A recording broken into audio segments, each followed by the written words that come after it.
আমরা ক্লাস 6-এ এসেছি। 6-এর ছেলেমেয়েরা নিয়মিত মিড ডে মিল খায়। তোমার নাম কি? সুদীপ দাস। সুদীপ দাস। কোন ক্লাসে পড়ো?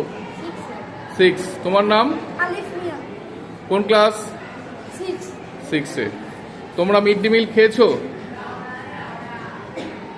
প্রায় রোজ খাও না মাঝে মাঝে খাও? মাঝে মাঝে খাও। রোজ খাও না কেন? ভালো লাগে না, কিন্তু তোমাদের খেতে হবে। রান্না বান্না কেমন হয়? ভালো হয়। ভালো হয়। এই মেয়েরা, রান্না বান্না কেমন হয়? ভালো। আচ্ছা, ছেলেগুলো? প্রচুর ভালো। আচ্ছা, আজকে কি তরকারি আছে?